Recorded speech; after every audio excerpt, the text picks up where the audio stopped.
اعوذ باللہ من الشیطان الرجیم، بسم اللہ الرحمن الرحیم۔ سورہ آل عمران پر ہیں ہم، اور سورہ آل عمران آیت نمبر 22 پر ہے۔ اعوذ باللہ من الشیطان الرجیم، بسم اللہ الرحمن الرحیم۔ ألم تر إلى الذين أوتوا نصيبا من الكتاب يدعون إلى كتاب الله ليحكم بينهم ثم يتولى فريق منهم وهم معرضون۔ کیا آپ نے انہیں نہیں دیکھا جنہیں ایک حصہ کتاب کا دیا گیا ہے؟ وہ اپنے آپس کے فیصلوں کے لیے اللہ تعالیٰ کی کتاب کی طرف بلائے جاتے ہیں، پھر بھی ایک جماعت ان کی منہ پھیر کر لوٹ جاتی ہے۔ انشاءاللہ ہم اس کا دیکھتے ہیں پیچھے سے کیا تعلق ہے۔ ہم نے جانا کہ اللہ سبحانہ تعالیٰ نے خبر دی کہ اہل کتاب کے بارے میں ہمیں بتایا کہ ان میں سے ان کی خصوصیات میں سے یہ ہے کہ وہ انبیاء کو قتل کر دیتے تھے، اور نہ صرف انبیاء کو بلکہ ان لوگوں کو بھی قتل کر دیتے تھے جو ان کو انصاف کی روش اختیار کرنے کا حکم دیتے تھے۔ گویا وہ انصاف کے ساتھ رہنا، اللہ کے قانون کو فالو کرنا پسند کرتے ہی نہیں تھے۔ تو اب یہاں پر مزید مثال دی جا رہی ہے آیت نمبر 23 میں۔ کیا آپ نے انہیں نہیں دیکھا جنہیں ایک حصہ کتاب کا دیا گیا تھا؟ وہ اپنے آپس کے فیصلوں کے لیے اللہ تعالیٰ کی کتاب کی طرف بلائے جاتے ہیں، پھر بھی ایک جماعت ان کی منہ پھیر کر لوٹ جاتی ہے۔ حیران ہو کر انسان کسی چیز پر کسی کو کہتا ہے کہ کیا تم نے دیکھا کیسا ہوا؟ تو یہاں پر یہ اس طرح سے بات کی گئی ہے، الم ترا، کیا نہیں تم نے دیکھا، الی الذین، ان لوگوں کی طرف، خطاب رسول اللہ صلی اللہ علیہ وسلم سے ہے کہ کیا آپ نے نہیں دیکھا ان لوگوں کی طرف، الذین، وہ لوگ، اوتو، جو دیے گئے ہیں، نصیباً ایک حصہ، نصیب جیسے ہم کہتے ہیں نا اس کا نصیب ایسا ہے یا اس کے نصیب میں یہ ہے، تو ہم یہ کیوں کہتے ہیں کہ ہر انسان کے حصے میں اللہ سبحانہ تعالیٰ نے کچھ اس کی تقدیر میں کچھ چیزیں لکھی ہوئی ہوتی ہیں، اس لیے ہم اس کو نصیب کہتے ہیں۔ تو نصیباً ایک حصہ، من الکتاب، کتاب میں سے، الکتاب یعنی اللہ سبحانہ تعالیٰ کی وہ کتاب جو لوح محفوظ، کتاب اللہ، اللہ کی کتاب کی طرف، یعنی کہ قرآن کی طرف ان کو بلایا جاتا ہے۔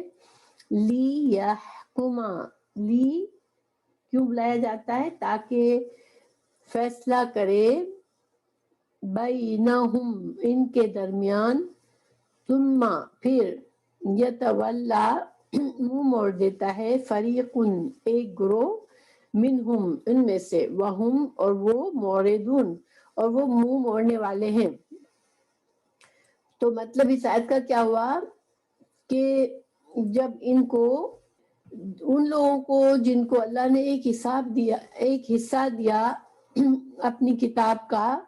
ان کا رویہ دیکھو تو حصہ جو مطلب کیا ہے کہ تورات اور انجیل جو ہے وہ اصل میں اللہ سبحانہ تعالیٰ کی جو لوح محفوظ میں کتاب ہے اسی میں سے کچھ حصے ہیں، ٹھیک ہے۔ اللہ تعالیٰ نے جو بھی شروع سے انسانوں کی ہدایت کے لیے جو بھی کتابیں بھیجی، وہ کوئی بالکل ایک دوسرے سے منفرد اور الگ الگ نہیں ہے،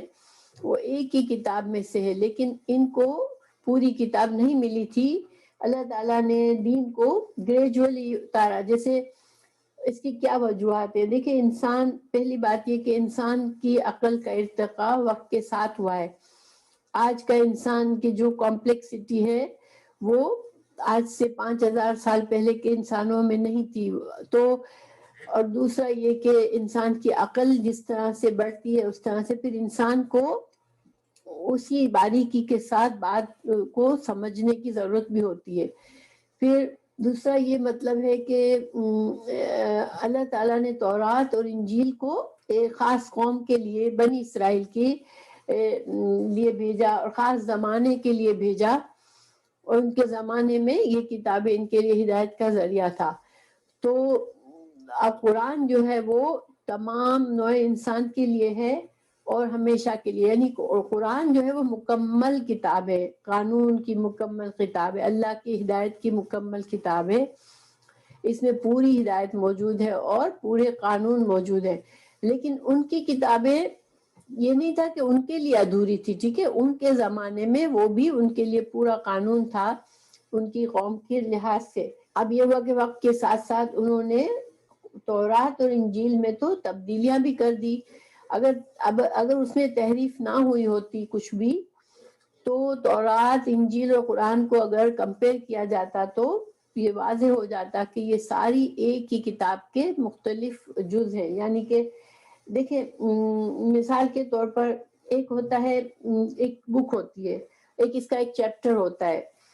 تو اگر چیپٹر کو الگ سے رکھا جائے، کتاب کے ساتھ، کتاب کے اندر جوڑ کے نہیں رکھا جائے، تو ایک چیپٹر جو ہوتا ہے وہ اس کتاب کا جز ہوتا ہے، ٹھیک ہے، اس کتاب کا جز، اور کتاب اس کے مقابلے میں کل ہوتی ہے، یعنی پوری کتاب یا اس کا ایک حصہ. تو یہی حیثیت قرآن اور تورات اور انجیل کی ہے کہ قرآن پوری کتاب ہے، وہ پوری انسانیت کے لیے کامل شریعت لے کے آئی ہے. قرآن پوری انسانیت کے لیے کامل شریعت لے کے آیا ہے، اور باقی کتابیں جزوی شریعت لے کے آئی ہے، یعنی کہ مخصوص قوموں کے لیے مخصوص دور میں ہدایت اور شریعت کا ذریعہ تھی. تو یا پھر دیکھیں، اگر ہم یہ کہیں کہ ان کچھ باتیں اگر تورات اور انجیل میں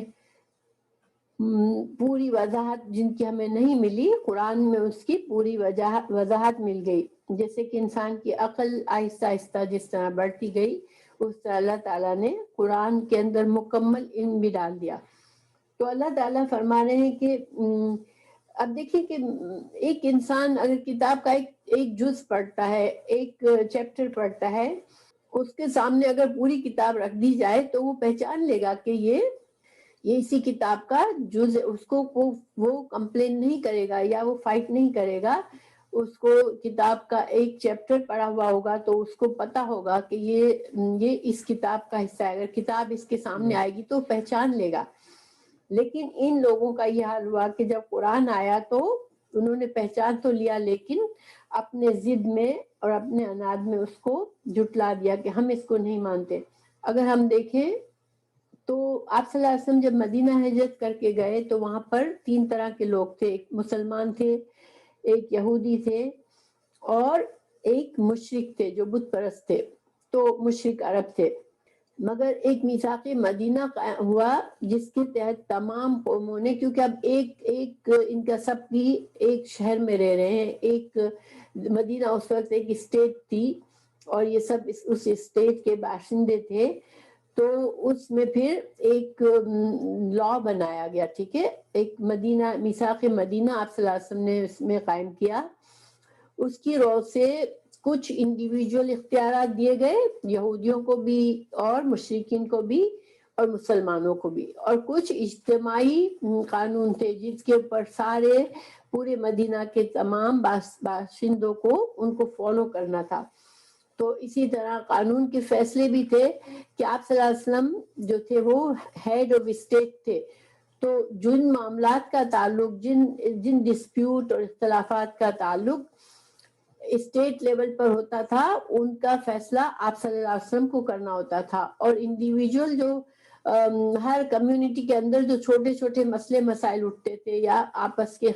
کچھ قانونی ایشوز آتے تھے تو اس کا جزوی طور پر ان لوگوں کو اختیار تھا، جو اہل کتاب کو، مسلمانوں کو اور مشرکین کو. مسلمان تو خیر ہر صورت میں آپ صلی اللہ علیہ وسلم ہی کے احکامات کے پابند تھے اور اسلامی شریعت کے پابند تھے. تو اب ایسے میں وہ کیا کرتے تھے کہ آپ صلی اللہ علیہ وسلم کے فیصلے میں کے لیے وہ اس طرح سے سوچتے تھے کہ اگر آپ کا فیصلہ ہماری لیے زیادہ آسان ہوا، زیادہ ہماری مرضی کے مطابق ہوا تو ہم لیں گے. ان کا یہ ایٹیٹیوڈ تھا زبان سے. تو مطلب یہ کہ میثاق میں تو انہوں نے شامل ہوئے تھے وہ، لیکن یہ جو بنی یہودی تھے اور جو اہل کتاب تھے ان کا رویہ یہ تھا کہ ہم اسی بات کو مانیں گے جو ہمارے لیے فائدے کی ہوگی، اور جو بات ہماری شریعت کے مطابق ہماری شریعت میں ہمیں زیادہ لگا، اور ان کی شریعت بھی ظاہری بات ہے کہ ان کی شریعت میں بہت سی چیزیں انہوں نے اپنی مرضی کے مطابق تبدیل کر کے اپنی آسانی کی بنا لی تھی، تو اب وہ اپنی، پھر اس کا مطلب ہے کہ وہ اللہ کے قانون کو فالو کرنے کے بجائے وہ اپنے وہ جو تبدیل شدہ قوانین تھے اسی میں رہنا چاہتے تھے، اسی میں خوش تھے وہ۔ تو یہاں پر اللہ سبحانہ تعالیٰ اس بات پر تنقید فرما رہے ہیں کہ ان کا یہ حال ہے کہ ان کو بلایا جاتا ہے کہ تم آؤ اللہ کی کتاب سے فیصلہ لو، تو وہ جو ہے وہ اس سے منہ موڑتے ہیں۔ اور دیکھیے قرآن کی جو اس میں ہمیں دو باتیں پتہ چلتی ہے، قرآن ایک تو ہدایت کی کتاب ہے، دوسرا قرآن قانون کی کتاب بھی ہے، شرعی لا ہمیں قرآن اور حدیث سے ملتے ہیں۔ تو ظاہری بات ہے کہ انسانوں کی ہدایت کے لیے جہاں ہمیں آداب بتائے گئے، جہاں ہمیں طور طریقے بتائے، اچھا اخلاق بتایا گیا، وہاں پر ایک کمیونٹی جہاں بھی رہتی ہے وہاں پہ قانون کی بھی ضرورت ہوتی ہے کہ کس قانون کو فالو کیا جائے گا۔ تو قرآن جو ہے وہ ہمارے لیے شریعت کا ذریعہ ہے، ہمارے لیے ایک اللہ تعالیٰ نے قانون بنایا ہے کہ اس قانون کو فالو کرنا ہے۔ ظاہر ہے جو انسان خود کو مسلمان کہتا ہے تو وہ پھر اللہ کی شریعت کا پابند بھی اس کو ہونا ضروری ہے۔ تو یہاں پر وہ پہچان لیتے تھے، یہاں پر اس ٹکڑے سے ہمیں پتہ چلتا ہے کہ ثم یتولا فریقم، یعنی پھر یہ کیا کرتے تھے، یہاں پر ثم کا مطلب ہوتا ہے ایک چیز ہوئی اس کے بعد دوسری ہونا، ٹھیک ہے۔ اس نے مجھے مارا تو میں نے اس کو مارا، ٹھیک ہے، گویا کہ تو جو یہاں پر ہم نے لگایا وہ ثم کی طرح ہے کہ پہلے وہ عمل ہوا اس کے بعد یہ عمل ہوا۔ تو یہاں پر اللہ تعالیٰ فرما رہے ہیں کہ ان کو وہ جب ان کو بلایا جاتا ہے تو وہ ایک بات یہاں پہ جیسے لفظوں میں موجود نہیں ہے، اور عربی زبان میں ایسے ہوتا ہے کہ کچھ الفاظ کو لفظوں میں نہیں ہوتا، لیکن جب انسان کو عربی آتی ہوتی ہے، جن کو پتہ ہوتا ہے کہ یہ عربی کا اسلوب ہے، تو علماء بھی جانتے ہوتے کہ یہاں پر کیا مطلب چھپا ہوا تھا، کہ وہ اس کو جان لیتے ہیں کہ یہ صحیح حکم اللہ کی طرف سے ہے، لیکن پھر وہ منہ موڑ لیتے تھے۔ یہ تو اللہ تعالیٰ نے یہاں پر ان کا رویہ بتایا، لیکن اگر ہم غور و فکر کریں تو دیکھیں، مثال کے طور پر دیکھیں، اگر جس کو یقین ہے آخرت کا، اس کو پتا ہوگا کہ مجھے آپ یہ دیکھیں کہ ان کی کتابوں میں تحریف ہو چکی تھی، وہ اپنی اصل حالت میں نہیں تھی، تو اصولاً تو جب ان کو قرآن آیا تو ان کو خوش ہو جانا چاہیے تھا کہ ہماری کتاب میں بہت سی باتیں ہمارے لیے مسنگ تھی، پراپر واضح وضاحت نہیں تھی، اب قرآن آ گیا، ہمیں ان کو خوشی سے لینا چاہیے، مگر اس کے بجائے انہوں نے اس قرآن کو جھٹلایا، اور اس کی وجہ صرف یہ تھی کہ آپ صلی اللہ علیہ وسلم بنی اسرائیل میں سے نہیں تھے، آپ صلی اللہ علیہ وسلم کا تعلق بنی اسماعیل یعنی حضرت اسماعیل علیہ السلام کی اولاد سے تھے، اور حضرت یعقوب کی اولاد سے نہیں تھے۔ تو یہ ایک حسد اور ایک اکڑ تھی ان کی کہ لو ہماری بڑائی تو پھر ختم ہو جائے گی اگر ہم اس کو مان لیں گے، یعنی یہ ان کا تکبر تھا جو ان کو حق ماننے سے روک رہا تھا۔ اب مسلمانوں کو دیکھیں، آج اگر ہم مسلمانوں کی طرف دیکھیں تو مسلمان بھی صحیح معنوں میں دیکھا جائے تو وہ شرعی قانون کو فالو کرنا بہت سی چیزوں میں وہ پسند نہیں کرتے، ان کو وہ اپنا کوئی بھی اگر ایسا قانون ہے جو شریعت کے مطابق نہیں ہے تو وہ اس کو فالو کرنا پسند کریں گے بجائے کہ شریعت کے قانون کو، مگر شرعی قانون اللہ کا بنایا ہوا ہے اور ہم اس کے پابند ہیں۔ مگر یہ کہ انسان جس کو آخرت کا صحیح عقیدہ نہیں ہوتا، جس کو ایمان اتنا مضبوط نہیں ہوتا، وہ دنیا کی آسانی چاہتا ہے اور تمام ایسے معاملات چاہتا ہے جو کہ اس کی مرضی کے مطابق ہو، اور قرآن اور حدیث کو وہ پسند نہیں کرتا. اور بنی اسرائیل کے بارے میں تو ہمیں ان کے جو جرائم ہے کھل کے قرآن نے ہمیں بتایا کہ یہ بہت سے انبیاء جو تھے، انبیاء کرام بھی ان کے رویوں سے بیزار ہو گئے تھے، اور ان کو یہاں تک کہ ان کو لعنت کی، بہت سے انبیاء کے زبان سے ان کو لعنت پڑی کہ وہ انبیاء کی بھی توہین کرتے تھے، ان کو قتل کر دیتے تھے، ان کو جھٹلاتے تھے. تو حضرت موسیٰ علیہ السلام کو بھی بہت زیادہ انہوں نے تنگ کیا تھا. لیکن ہمارے لیے یہ کہ ہمیں چوکنا رہنا چاہیے کہ ہم ان چیزوں میں نہ پڑے. تو اب اگلی آیت ہے ذالکا یہ ایسا کیوں کرتے تھے کہ دیکھیں یہ تو بہت بڑی جرات کی بات ہے نا کہ انسان اللہ کو مانے بھی اور اللہ کے بات کو قبول کرنے سے منہ موڑ لے، اللہ کے فیصلوں کو پسند نہ کرے. تو یہ تو بہت بڑی جرات کی بات ہے. تو اتنی بڑی جرات کا رویہ یہ کیوں کرتے تھے؟ یہ ذالکا اس کا مطلب یہ اس کی طرف اشارہ کہ ان کا یہ رویہ جو تھا یہ کیوں تھا. بِأَنَّهُمْ بی ساتھ ان بے شک ہم وہ، کیونکہ اس کی وجہ کیا تھی کہ وہ قالو وہ کہتے تھے لن تمسنا النار، لن ہرگز نہیں، تمسا مس کرنا مطلب چھونا سے مطلب یہ کہ کوئی مصیبت کا لگ جانا، تو ہم کو آگ نہیں چھوئے گی. النارو آگ، جہنم کی آگ ہمیں تو بالکل نہیں چھوئے گی، الا مگر یہ کہ ایامن دن، معدودات کچھ گنے چنے، عدد سے ہے معدودات، بس ہمیں تو صرف تھوڑے سے کچھ گنے چنے دنوں تک عذاب ہوگا، پھر ہمیں جنت ہمارے لیے پکی ہے. وہ کیوں ہوگی؟ کہ ہم تو انبیاء کی اولاد ہیں، ہم تو ہمارے تو سفارشی ہیں، ہم جو ہے وہ جہنم میں جانے والے نہیں ہیں. تو اللہ تعالیٰ فرما رہے ہیں وغرا، اور دھوکے میں ڈال دیا. غرا غرور بھی اسی سے ہے، غائن را، تو غرور بھی ایک طرح سے انسان کا دھوکا ہوتا ہے نا، کہ انسان وہ نہیں ہوتا، انسان اپنے آپ کو بڑا سمجھتا ہے اور دوسروں کو کمتر سمجھتا ہے تو وہ غرور کرتا ہے، لیکن وہ حقیقت کے خلاف بات ہوتی ہے. تو غرا دھوکے میں ڈال دیا ہم ان کو، فی دینہم ان کے دین کے بارے میں، فی یہاں پر ان کے بارے میں، ان کے دین کے بارے میں، یعنی ان کا جو یہ عقیدہ خراب ہو گیا کہ ہمیں تو آگ تو ہم چاہے کچھ بھی کر لیں، ہم جیسے بھی زندہ رہ لیں اس دنیا میں، جیسے ہم چاہے کریں، اپنی منمانی کریں، کیونکہ ہمیں تو آگ صرف تھوڑے دن کے ہی لیے چھوئے گی. آپ کو پتہ ہے عیسائی لوگ تو یہ بیپٹائز کر لیتے ہیں تو پھر سمجھتے ہیں کہ ہم حضرت عیسیٰ علیہ السلام کہ سولی چڑھ گئے حضرت عیسیٰ علیہ السلام، تو اب تو ہم تو بخشائے ہیں، ہم کو صرف اگر ہم کسی پریسٹ کو جا کے ہم کنفیس کر لیتے ہیں اپنے جرائم تو پھر ہم بخشے دیے گئے. تو اور یہودی سمجھتے تھے کہ ہم جو ہے وہ اتنی برگزیدہ امت ہے، اتنی عزت دار امت ہے کہ ہم کو جہنم کا عذاب نہیں ملے گا. سورہ بقرہ میں بھی ہم نے یہ آیت آئی ہے، سورہ بقرہ میں بھی میں ابھی پڑھتی ہوں. تو مگر یہ ایسا کیوں ہوا، ایسا ان کو اتنا یہ اس دھوکے میں کیوں رہے کہ ان کے کچھ بھی کر لیں وہ ان کو عذاب نہیں ہوگا. یہ دھوکہ ان کو کیوں ہوا؟ ان کے دین کے بارے میں ماں کانو جو تھے وہ یفترون جو گھڑتے تھے، جھوٹی باتیں، جھوٹے عقیدے وہ جو گھڑ لیتے تھے تو ان پر وہ خود ہی پھر بلیو کرنے لگتے تھے. دیکھیں جھوٹی بات کی یہ خصوصیت ہے کہ انسان جھوٹ کو اتنا بولے اتنا عام کر دو جھوٹ کو کہ وہ حق لگنے لگے، وہ سچ بات لگنے لگے. ہم جب کثرت کی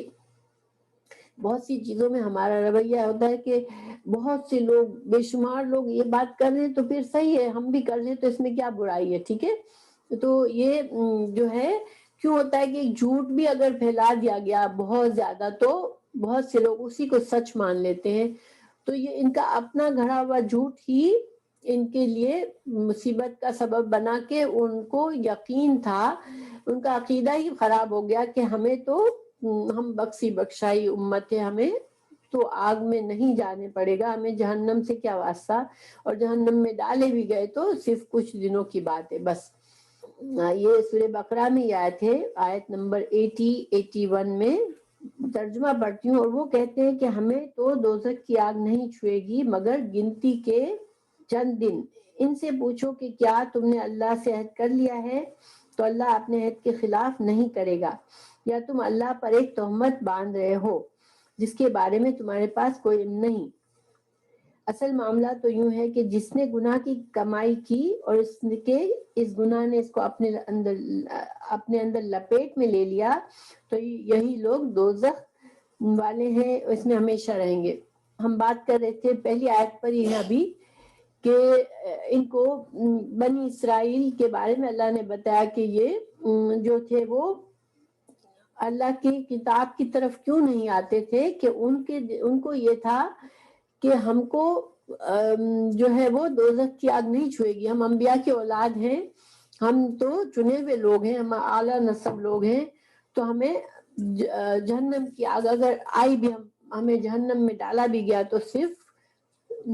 شورٹ ٹائم کے لیے، کچھ دنوں کے لیے ڈال کے پھر ہمیں ہمیشہ کی جنت مل جائے گی۔ تو اس وجہ سے وہ اپنے عمل سے لاپرواہ تھے، اور جس طرح سے بھی چاہتے تھے وہ اس دنیا میں رہنے کی اپنی من مانی کرتے تھے۔ کہ آج مسلمانوں کو اگر ہم دیکھیں نا، تو مسلمانوں میں بھی یہ بہت غلط عقیدے بہت سے آگے ہوئے ہیں، کہ مسلمان سمجھتے ہیں، بہت سی مسلمان سمجھتے ہیں ہم مسلمان گھر میں پیدا ہو گئے تو ہم امت مسلمہ میں سے ہیں، تو اب ہم کو کوئی فرق نہیں پڑتا، ہم جو ہیں وہ کلمہ گو لوگ ہیں، ہمیں جنت، ہمیں شفاعت ملے گی اور ہمیں جنت ملے گی۔ یا کچھ لوگ، کچھ پیر بابا کے اور کچھ اپنے پیروں یا پہنچے ہوئے لوگوں کو پکڑ لیتے ہیں کہ ہم تو ان کے مرید ہیں یا ہم ان کے فالوورز ہیں، تو یہ ہماری شفاعت کریں گے۔ لیکن یہ ساری دھوکے والی بات ہے، کیونکہ آگے اللہ سبحانہ تعالیٰ فرمائیں گے، دیکھیں اللہ تعالیٰ فرما رہے ہیں کہ یہ لوگ سمجھتے ہیں کہ ہمیں جہنم نہیں ملے گی، تو پھر ان کا کیا حال ہوگا؟ فَكَيْفَ، پھر تو کس طرح، پس کس طرح، اذا یعنی کیسا حال ہوگا ان کا، جو کچھ کر رہے تو اب ان کا کیا حال ہونا ہے، جیسے ایک طرح سے اذا، جب جمع کریں گے ہم ان کو، لی یومن، لی یہاں پر فی کے معنی میں، یعنی ایک دن، اس دن میں ان کا، اس دن میں یعنی قیامت کے دن میں ان کا کیا حال ہوگا؟ لا ریب فیہ، نہیں ہے کوئی شک جس میں، یعنی کہ قیامت کے آنے میں کوئی شک نہیں ہے، تو اس دن ان کا کیا حال ہوگا؟ یہ آج تو خام خیالی میں بیٹھے ہوئے ہیں، غافل ہو کے بیٹھے ہیں، لیکن قیامت کے دن کا کیا حال ہوگا؟ جبکہ وفیت پورا دیا جائے گا، کلو ہر ایک نفس کو، ماں جو کسبت انہوں نے کمائی کی۔ تو قیامت کے دن کیا حال ہوگا ان لوگوں کا جنہوں نے، اس دن وہ ہوگا کہ جس میں وہ حال، سب کا حال ایسا ہوگا، پورا دیا جائے گا، وفیت پورا دیا جائے گا ہر شخص کو، ہر نفس کو بدلہ پورا دیا جائے گا، ماں جو کسبت انہوں نے کمائی کی ہوگی، وہم اور وہ لا یظلمون، اور ان پر ظلم نہیں ہوگا۔ تو اللہ تعالیٰ فرما رہے ہیں کہ لوگ جو غلط عقیدے میں اپنا دنیا کا وقت گزار رہے ہیں، اور وہ جو دین کی بات کو قبول نہیں کرنا چاہتے، اللہ کے قوانین کا انکار کرتے ہیں، تو پھر اس دن کیا ہوگا جبکہ ہر انسان کی کمائی کام آئے گی اس کے، ٹھیک ہے، ہر انسان نے جو بھی کمائی کی ہوگی وہی اس کو ملے گا۔ یعنی یہاں پر کسبت، ماں کسبت سے کیا اشارہ ملتا ہے کہ انسان کے اعمال، نیک اعمال اور ایمان جو ہے وہ ہماری کمائی ہے، ہم جو کمائی کر کے جائیں گے ہمیں اسی کا بدلہ ملے گا اس دن۔ جو انسان جس نے جو کمائی کی ہوگی وہی اس کو بدلہ ملے گا۔ تو جو انسان دھوکے میں رہا ہوگا اور جس نے کوئی کمائی نہیں کی ہوگی بلکہ وہ اس خام خیالی میں ہوگا کہ مجھے تو جنت میں میرے آبا و اجداد، میرے خاندان میں بڑے بڑے بزرگ پیدا ہوئے، میں ان کی اولادوں میں سے ہوں، تو پھر مجھے عمل کی ضرورت نہیں ہے، تو پھر ان کا کیا حال ہو جائے گا؟ وہ اس دھوکے میں وہ تو اپنی زندگی خراب کر کے آ گئے۔ تو ہمیں اس آیت سے کیا پتہ چلتا ہے کہ آخرت کی کامیابی کے لیے سب سے پہلی بات یہ کہ توحید کا یقین، ہمیں اللہ پر یقین ہونا چاہیے کہ وہی ہمارا خالق، مالک اور مدبر ہے، زبان سے، دل سے اور عمل سے ہم اس کی عمل بھی اسی کے مطابق کریں تاکہ ہم اپنے ثبوت دے ایمان کا۔ پھر تمام انبیاء پر ایمان لانا اور رسول اللہ صلی اللہ علیہ وسلم پر آخری نبی ماننا، آپ صلی اللہ علیہ وسلم کو، اور آپ پر ایمان لانا اور آپ کی شریعت کا پابند کرنا خود کو۔ شریعت جو ہے وہ ہماری قرآن اور حدیث کے مطابق ہے، تو ہم اس کا علم حاصل کریں اور اس پر عمل کریں، اور پھر یہ کہ گناہوں سے بچے، اور گناہ ہو جائے تو اللہ سے فوراً استغفار کریں۔ اگر یہ ہمارا طریقہ ہوگا تو انشاءاللہ اللہ سبحانہ تعالیٰ ہمارے لیے آخرت میں ہم پر رحم فرمائیں گے اور ہماری کچھ کمی کوتاہی کو معاف کر دیں گے۔ لیکن جو انسان اس جھوٹے اس میں رہا ہوگا کہ میں تو بس مسلمان ہوں، مسلمان گھر میں پیدا ہوا ہوں، تو بس میں تو امت محمد صلی اللہ علیہ وسلم کی امت میں سے ہوں، اور میرے لیے تو بس جنت پکی ہے، یا کوئی یہ کہے گا کہ میرے فلاں بزرگ ہے، میں ان کا مرید ہوں، تو میں ان کو فالو کرتا ہوں، تو پھر میرے لیے تو وہ شفاعت کر لیں گے۔ اس طرح کے ساری باتیں نہیں، اس لیے کہ یہاں اللہ تعالیٰ نے صرف کس چیز سے بیس کیا کہ کمائی، جو کمائی کر کے ہم جائیں گے اسی کے لحاظ سے ہمیں آخرت کا جزا اور سزا کا معاملہ ہے۔ اور یہی بات اللہ تعالیٰ نے سورہ بقرہ کی آیت میں بھی بتائی تھی بنی اسرائیل کو بھی اور ہمارے لیے بھی، کہ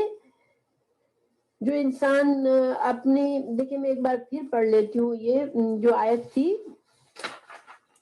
اعوذ باللہ من الشیطان وقالوا لن تمسنا النار الا ایاما معدودہ، وہ کہتے ہیں یعنی کہ بنی اسرائیل کہتے ہیں کہ ہم کو آگ نہیں چھوئے گی، جہنم کی آگ نہیں چھوئے گی سوائے اس لیے کہ چند دنوں کے لیے ہمیں کچھ عذاب ہوگا۔ قل، آپ کہہ دیجئے، اتخذتم عند اللہ عہدا، کیا تم نے اللہ سے کوئی عہدہ لے لیا ہے، کچھ وعدہ لے لیا ہے، اللہ نے کیا تم کو کوئی خاص طور سے وعدہ کر دیا ہے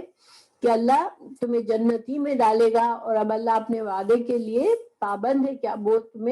تمہارے کچھ بھی کر کے آ جاؤ تمہارے اعمال نہیں دیکھے گا بلکہ اپنا وعدہ پورا کر کے تم کو جنت میں ڈالے گا۔ تو اللہ تعالیٰ نے ایک طرح سے ان کو ڈانٹا، یا کہ ام تقولون علی اللہ ما لا تعلمون، کیا تم اللہ کے بارے میں ایسی باتیں کرتے ہو جس کا کوئی علم نہیں ہے؟ گویا کہ اللہ تعالیٰ انہوں نے جب کہا کہ ہمیں جہنم میں نہیں ڈالا جائے گا، تو پھر اللہ تعالیٰ ان کو ڈانٹ رہے کہ کیا تم اللہ کے بارے میں ایسی باتیں کرتے ہو جیسے جس کا تمہیں کوئی علم نہیں ہے۔ اللہ من کسب سیئۃ وحاطت بہ خطیئتہ، یہ سورہ بقرہ کی آیتیں پڑھ رہی ہوں میں 80 اور 81، اوکے۔ اللہ تعالیٰ نے اس آیت میں بھی واضح کر دیا کہ جو برے کام کر کے آئے گا اور اس کے وہ اپنے برے اعمال میں بالکل گھر گیا ہوگا، تو پھر اس کو جہنم میں جانا پڑے گا، وہ ہمیشہ وہیں رہے گا۔ تو یہ وہاں بھی یہ بات کہی گئی اور یہاں بھی ان آیت میں بھی یہی کہا گیا کہ ان کے جھوٹے عقیدوں نے ان کو دھوکے میں ڈالا، اور اب جہنم، اب جو ہے قیامت کے دن ان کا کیا حال ہوگا جب ان کو پتہ چلے گا کہ ہم تو جھوٹے عقیدوں میں زندگی گزار کر آگے اور عمل میں کوتاہی کر دی، ایمان میں کوتاہی کر دی۔ تو مسلمانوں کے لیے کیا سبق ہے کہ دیکھیں اصل چیز انسان کا ایمان اور عمل ہے۔ انسان کسی کی شفاعت پر دھرنا دے کے بیٹھ جائے گا کہ فلاں بزرگ میری صرف شفاعت کریں گے، یا صرف اس لیے کہ میں ایک مسلمان گھر میں پیدا ہو گیا ہوں تو مجھے جنت مل جائے گی، اس طرح کی ساری باتیں انسان اس دھوکے میں رہے گا تو اپنا دنیا کا وقت ضائع کر بیٹھے گا، اور پھر قیامت کے دن اسے سخت پریشانی ہوگی کہ میں تو اپنے اعمال نامہ تو میرا خالی پڑا ہے، تو میرا کیا حال ہوگا۔ ٹھیک ہے، تو یہ آیت بڑی دھمکی والی ہے، اہل کتاب کے لیے ہی صرف نہیں ہے، ہمارے لیے ظاہری بات ہے قرآن ہمارے لیے تو صرف مثالیں ہیں ان کی۔ تو انہوں نے جو کیا وہ تو ان کا معاملہ ہے، اب وہ اپنا عمل کر کے پورا چلے گئے، مگر ہم کو اس سے سبق سیکھنا ہے انشاءاللہ۔ پھر اللہ تعالیٰ آگے فرما رہے ہیں قل اللہم، قل کہہ دیجئے، اللہم اے اللہ، مالک الملک تو بادشاہ ہے، بادشاہت کے مالک، تو تل ملک کا تو دیتا ہے بادشاہت، من تشاء جس کو تو چاہتا ہے، وتنزع اور چھین لیتا ہے، الملک کا بادشاہت، ممن جس سے تو تشاء تو چاہتا ہے، وتعز من تشاء تو عزت دیتا ہے جس کو تو چاہتا ہے، وتذل من تشاء اور جس کو ذلیل کرنا چاہتا ہے اس کو تو ذلیل کرتا ہے، بیدکل بی تیرے ساتھ، یعنی کہ میں ہاتھ میں، بیدکا تیرے ہاتھ میں، الخیر بھلائی ہے۔ اچھا، بیدکا الخیر جو ہے نا، یہاں پر اصل جو اردو میں جو عربی میں جو لکھا جاتا ہے وہ ہوتا ہے الخیر بیدک، کہ تیرے خیر جو ہے تیرے ہاتھ میں ہے، مگر یہاں پر بی ادک کو آگے کر دیا۔ جیسے دیکھیں میں نے ایاک نعبد و ایاک نستعین آپ کو سمجھایا تھا کہ نعبد کا کو ایاک نعبد صرف تیری، یعنی کہ ایاک کو پہلے ڈالنے سے حصر آ گیا، یعنی صرف تیری، ٹھیک ہے، صرف کا معنی آ گیا، تو یہاں بھی صرف کا معنی آتا ہے بیدک الخیر، صرف تیرے ہی ہاتھ میں خیر ہے، یعنی تمام بھلائی کا خالق صرف اللہ ہی ہے، انسان کو جو بھی فائدہ پہنچ سکتا ہے وہ صرف اللہ کے اذن سے پہنچ سکتا ہے۔ انکا بے شک تو اعلی ہر چیز پر، کل شیء قدیر ہر چیز پر تو قدرت رکھتا ہے۔ یہ آیت بہت زبردست اللہ سبحانہ تعالیٰ کی اس میں بے پناہ قوت اور طاقت کا اظہار ہے، اور یہاں پر جو اس سبق میں اس کا کیسے تعلق ہے دیکھیں، پیچھے چونکہ بتایا دیا گیا جو انسان جو ہے جو بنی اسرائیل کی بات چل رہی تھی کہ انہوں نے دین کو نہیں مانا، اب قرآن ان کو سامنے پیش کیا گیا، انہوں نے قرآن کو نہیں مانا، اور وہ جو ہے اس کی وجہ کیا تھی کہ حسد میں تھے، ضد میں تھے کہ ہمارے بنی اسرائیل میں یہ رسول صلی اللہ علیہ وسلم نہیں آئے تو ہم نہیں مانیں گے۔ تو اللہ تعالیٰ یہاں پر ایک تو یہ بات ہے کہ اللہ تعالیٰ خیر، تمام خیر اللہ ہی کی طرف سے ہے، تو اللہ اپنی خیر جسے چاہے اسے دے دے۔ تو پھر اب یہ پہلے اللہ نے بنی اسرائیل کو چنی ہوئی امت بنایا تھا، تو اب یہ امت مسلمہ کو چنی ہوئی امت بنا دیا، اور اللہ تعالیٰ نے یہ نبی صلی اللہ علیہ وسلم کو چن لیا آخری نبی بنانے کے لیے۔ تو یہ اللہ کا فضل ہے، اللہ کی ملک ہے، اللہ جسے چاہے دے، اور کوئی اس پر اعتراض کرنے والا نہیں ہے، کوئی اس پر اعتراض نہیں کر سکتا۔ ایک طرح سے علماء کہتے ہیں کہ اس آیت میں امامت کی تبدیلی کی ایک خبر دی گئی ہے، یعنی کہ اب جو ہے مسلمان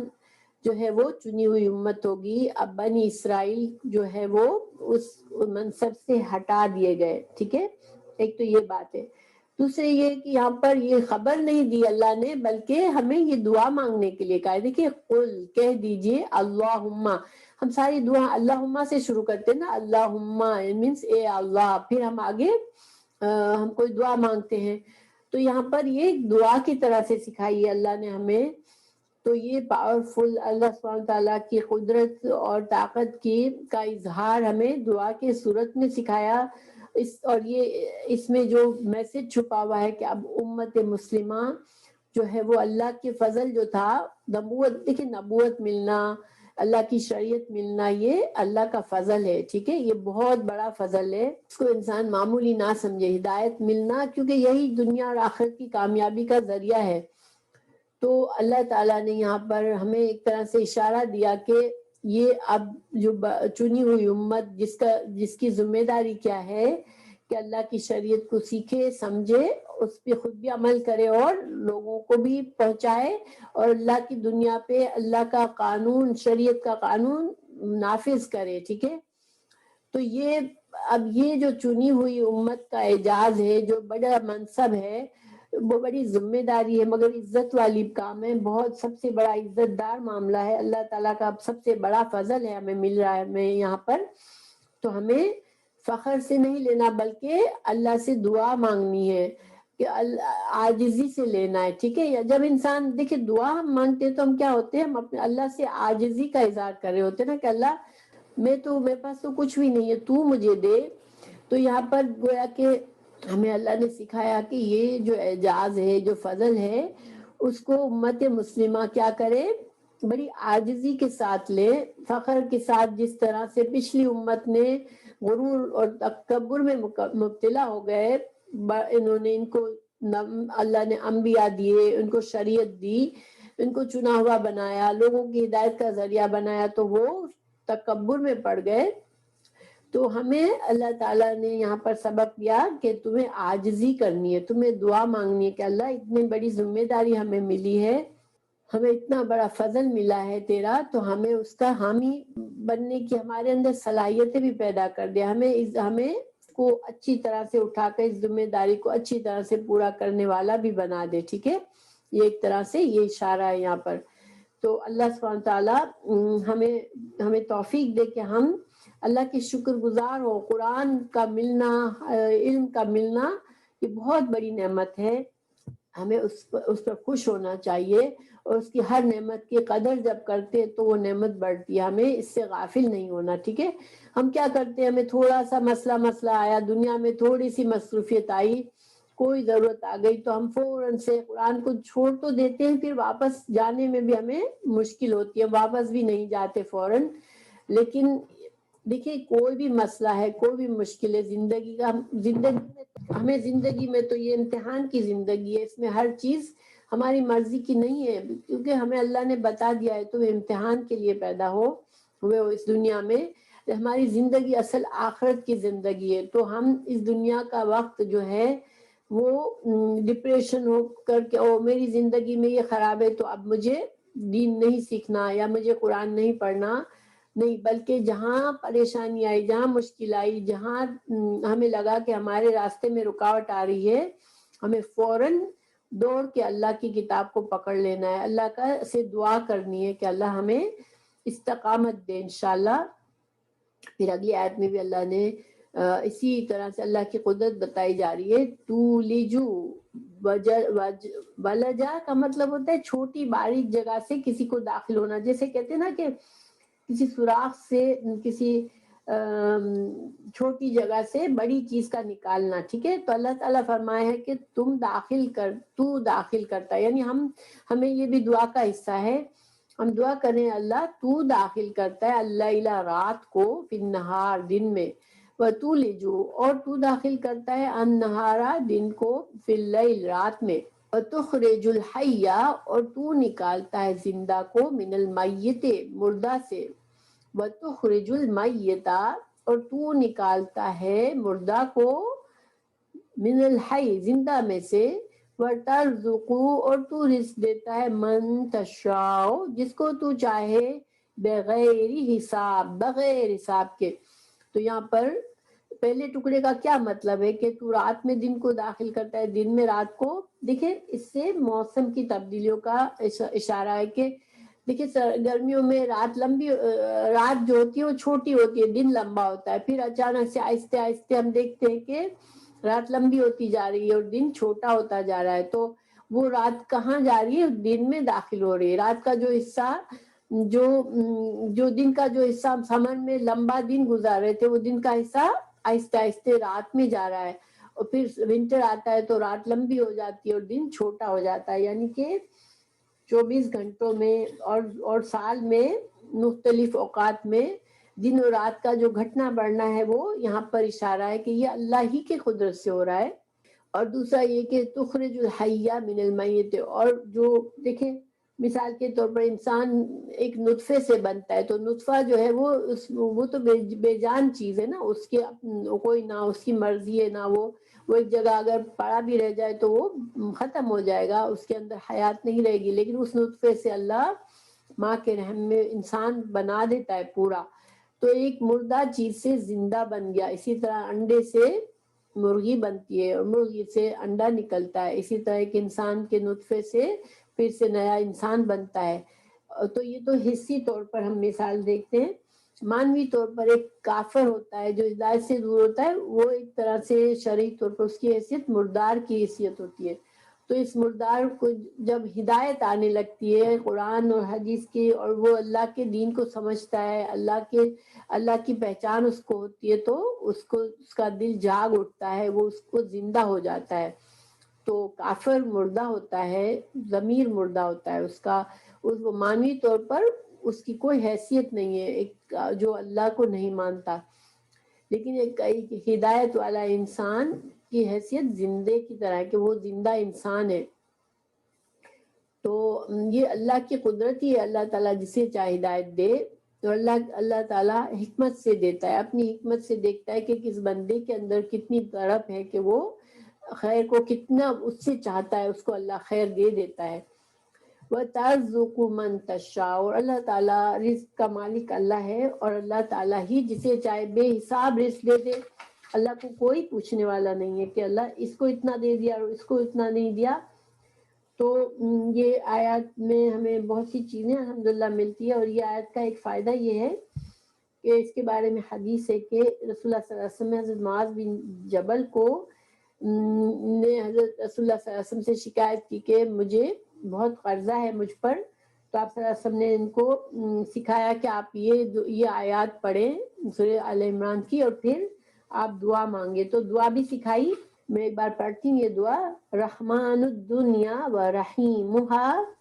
اے دنیا کے رحمان اور دنیا کے رحیم. یعنی دنیا جو ہے قائم کس لیے کہ اللہ کی رحمت سے ہے. اللہ تعالیٰ رحمان ہے، اللہ رحیم ہے.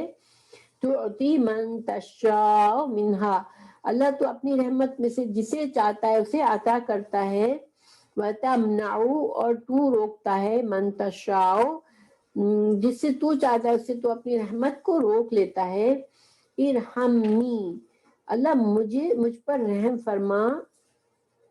رحمتن، اپنی رحمت. تغنینی، مجھے جو غنی کر دے، مجھے بے نیاز کر دے. ایسی رحمت مجھے عطا کر دے اپنی، جو مجھے بہا ان رحمتی من سواک، تیرے سوا ہر کسی کی فیور سے میں بالکل بے نیاز ہو جاؤں، مجھے کسی بندے سے کوئی فیور کی ضرورت ہی نہ رہے، اتنی تو مجھ پر رحم کر دے، اتنی میرے رزق میں یا میرے معاملات میں برکت کر دے. اللہم، اے اللہ، اغنینی، مجھے تو غنی کر دے. من الفقر، فقر سے مجھ سے فقر دور. فقر کیا ہوتی ہے؟ تنگ دستی اور کمی، جو مال کی کمی ہوتی ہے انسان کی. تو اللہ تعالیٰ مجھ سے فقر کو دور کر دے، مجھے بے نیاز کر دے. وقت عنی الدین، اور میرا قرض ادا کروا دے. اور دوسری حدیث بھی موجود ہے کہ اس دعا سے ہر کے برابر بھی اگر کسی پر قرضہ ہے تو وہ اس دعا سے مسلسل اس کا قرضہ اللہ تعالیٰ اپنے فضل سے اس کو ادا کروا دے گا.